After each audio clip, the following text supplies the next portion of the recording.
This is Cosmic News. Welcome along, my friends, to another edition of Cosmic News. Coming up in this week's broadcast, another whistleblower has come forward claiming he spent 17 years on planet Mars on a secret military base protecting space colonies.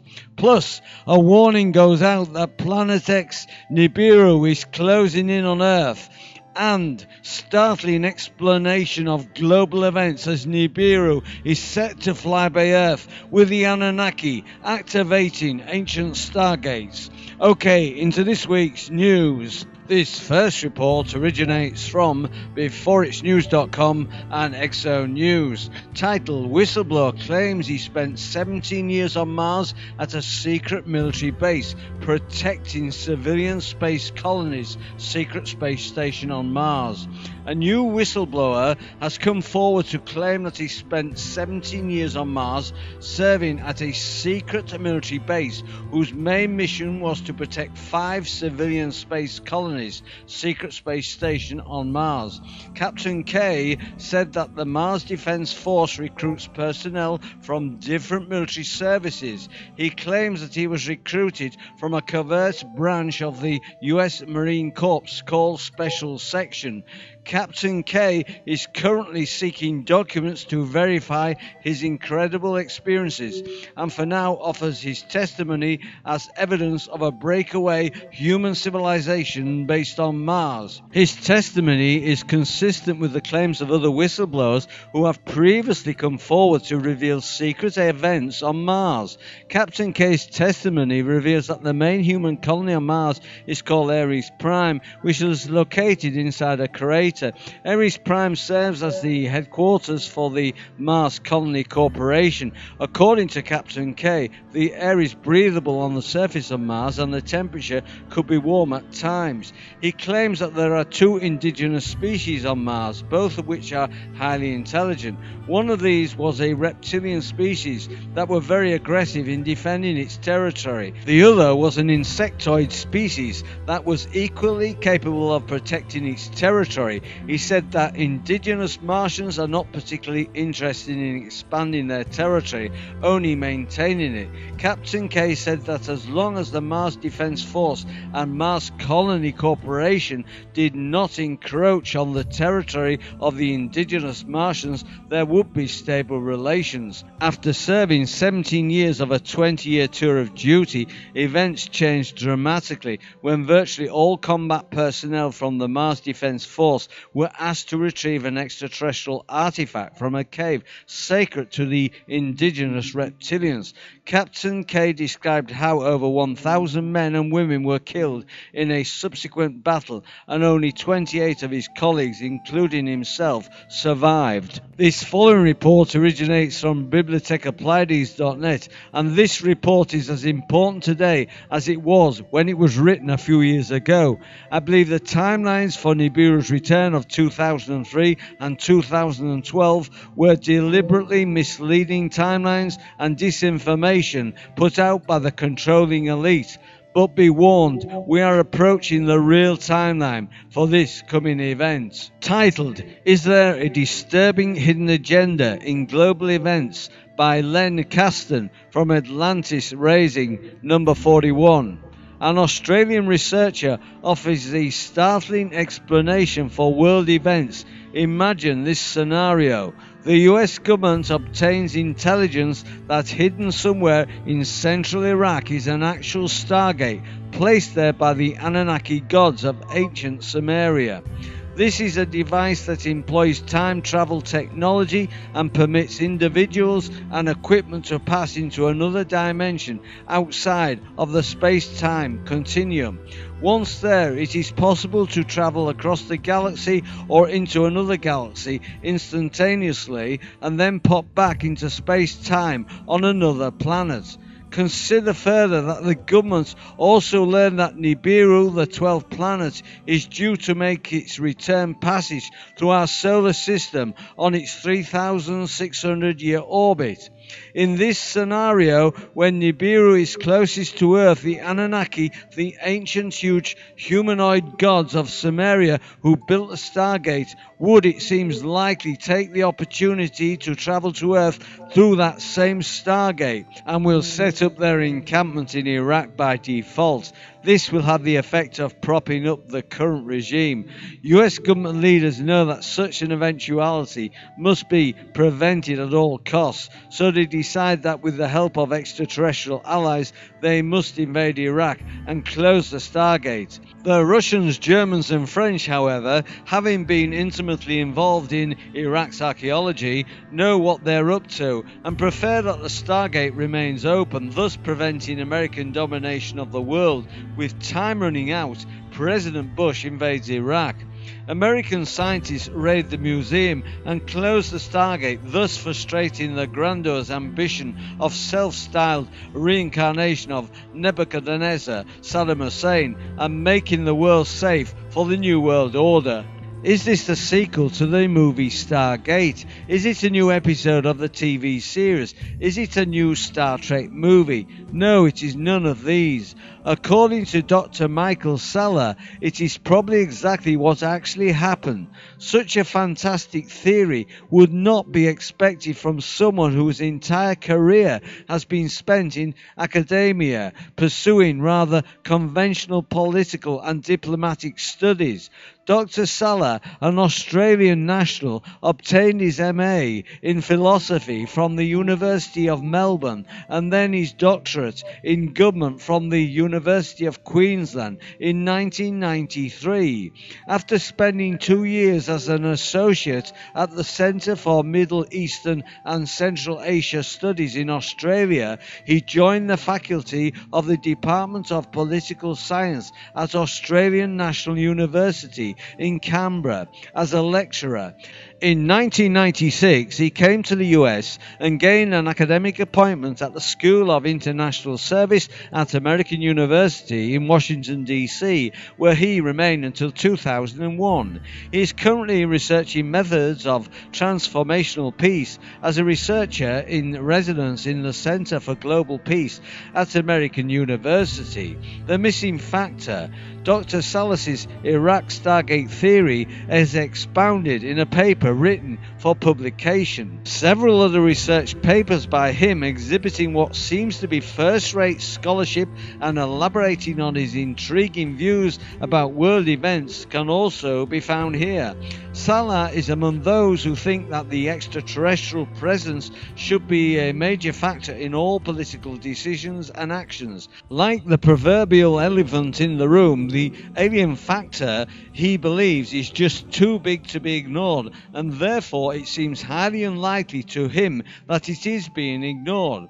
But what goes on in clandestine meetings is not public policy, so Dr. Salla brings the subject out into the daylight by reviving the previously obscure concepts of exopolitics, dusting it off and giving it new life and meaning. The exo prefix has become established as a reference to aliens, e.g. exobiology refers to the study of alien physiology and biochemistry. Dr. Salla formulates his exopolitical theory when in his work in international conflict resolutions he became convinced that there was a missing piece, some external agency was not accounted for.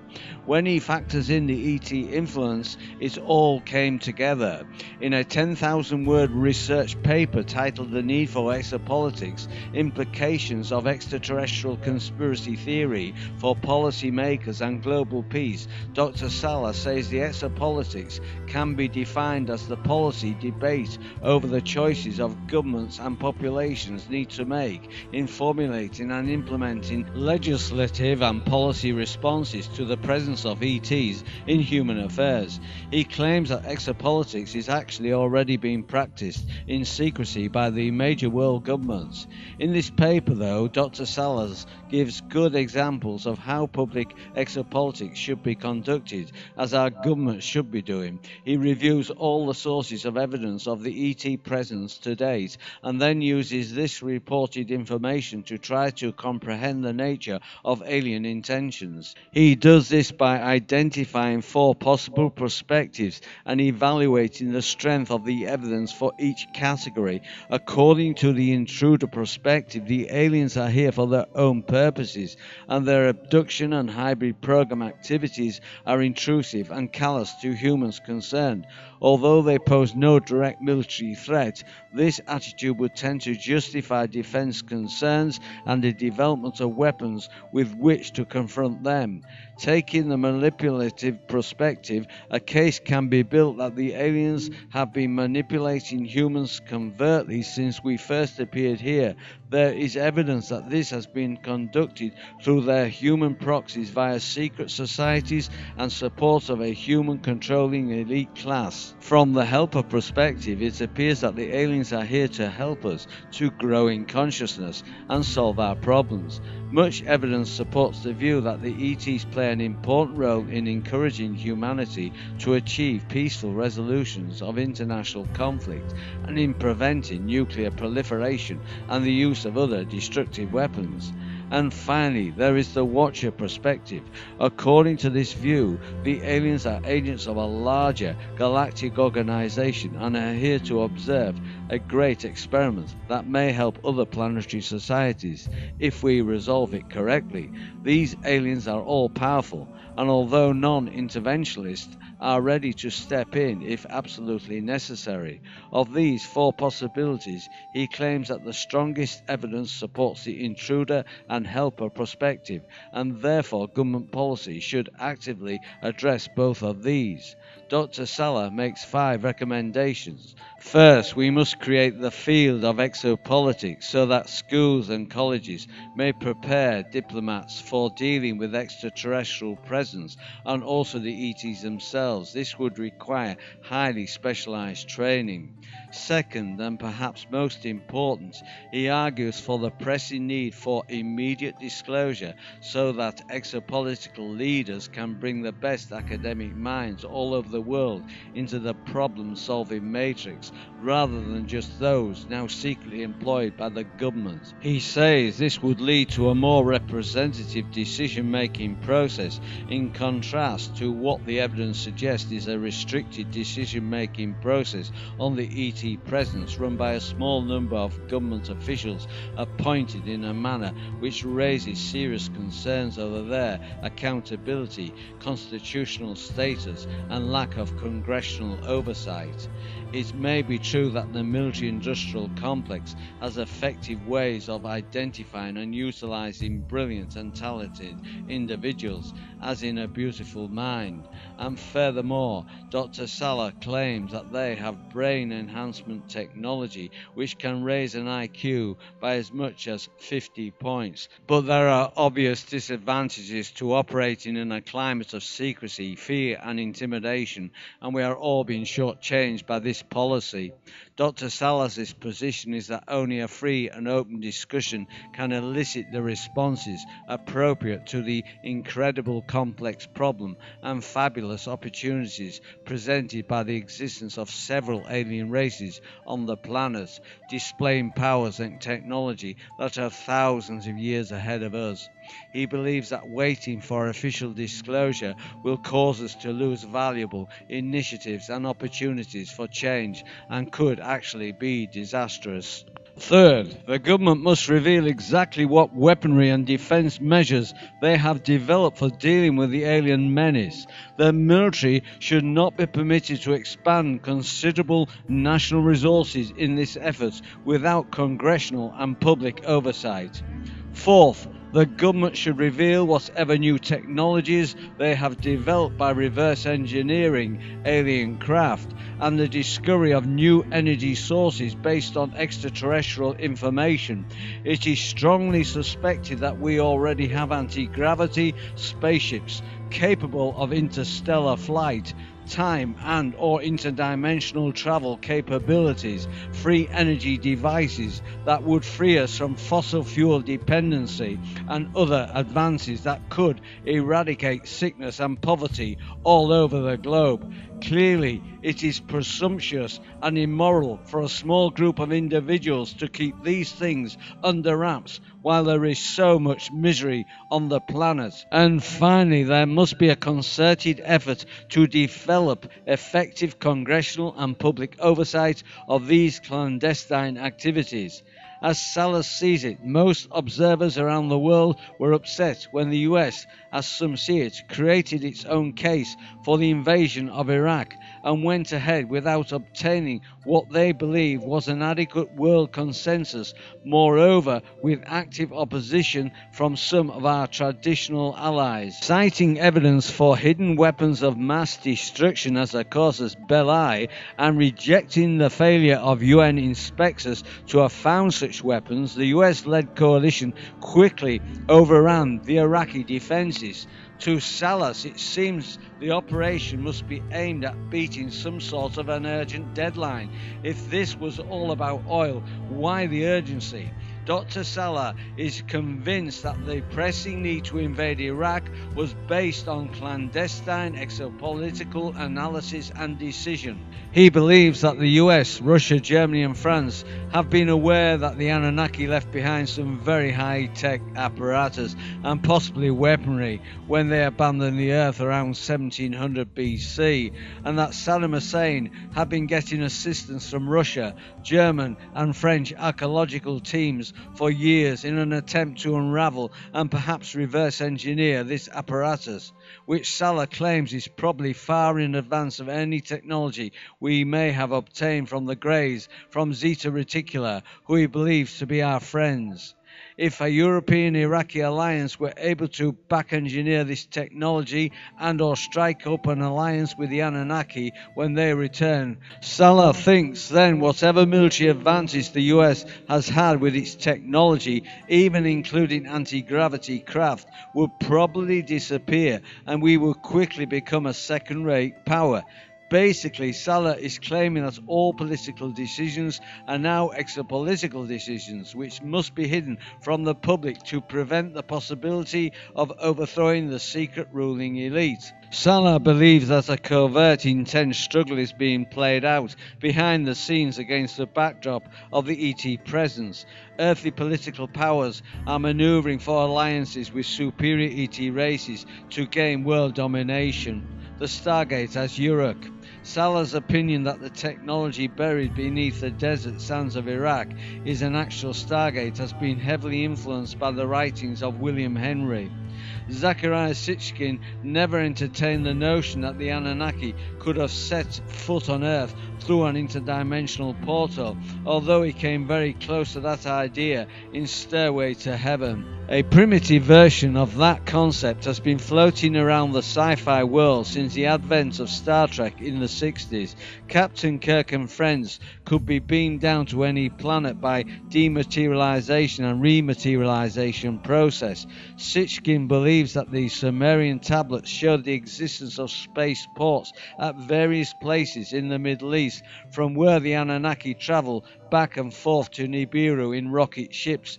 He wrote that some of the tablets indicated the probable utilization of orbiting crafts as well. But William Henry, with whom Atlantis Rising readers are very familiar, in his recent research paper titled Saddam Hussein, The Stairway to Heaven and the Return of Planet X, makes a compelling case for the existence of such a Stargate in Iraq. This paper in turn uses material extracts from his book Ark of the Christos, the mythology, symbolism and prophecy of the return of Planet X and the Age of Terror. William Henry's essay is of course speculative. He nevertheless takes on an authoritative tone and makes copious references to ancient mythological texts as well as Zachariah Sitchin's works. The following statement summarizes his argument and is probably one that Dr. Salas was influenced by. The return of this planet centers on the recovery of a technology once housed at Solomon's temple that is used to open a gateway linking Earth with far-off regions of space. Recent military and political activity suggests that the world powers are jockeying for position as if the return of Planet X is imminent. The stakes are high. This planet is at the center of a biblical prophecy known as the Day of the Lord. An illustration in his article shows a picture of an ancient Sumerian tablet in which the god Anu, the ruler of Planet X, appears to be going through a gate flanked by two people holding posts or pillars with globes on top. Henry calls these poles splendid shining posts and claims that they represent the Stargates in a simplified form. Another Sumerian tablet illustrated in the article shows Gilgamesh going through a similar gate. Gilgamesh was the hero of the ancient Sumerian epic poem, the Song of Gilgamesh, written about 2900 BC. He was the king of Uruk, a city in southern Mesopotamia. He sought immortality by searching for the stairway to heaven and the abode of the gods. Ultimately, he ascended a ladder and went through a gate and entered a new world where he met long dead Upper-Napishtim, Noah, and questioned him about the gods. Dr. Salas believes the Stargate will be found at Uruk, where German archaeologists have been digging for many years at the invitation of Saddam Hussein and have unearthed an ancient city. He thinks that the Stargate may have already been unearthed, but cannot be used because it probably takes about 5 years of consciousness expansion training before someone can walk through the gate.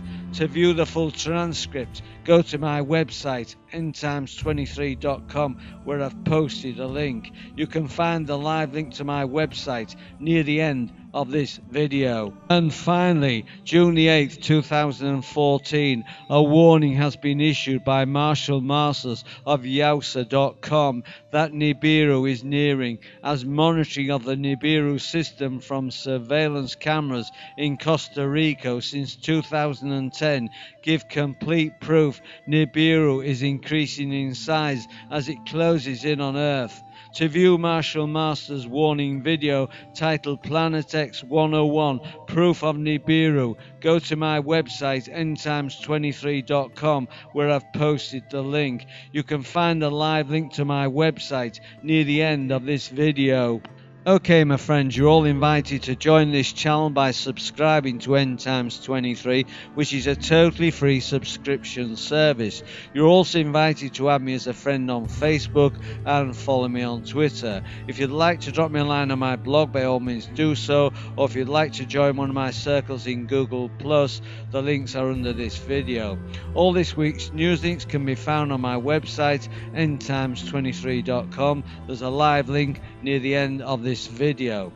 Well, that's your lot for this week, my friends. I do hope you've enjoyed the show. I'll be back with you in a week's time with another edition of Informer News. So until then, this is your Informer signing off, friends. I'll see you on the flip side.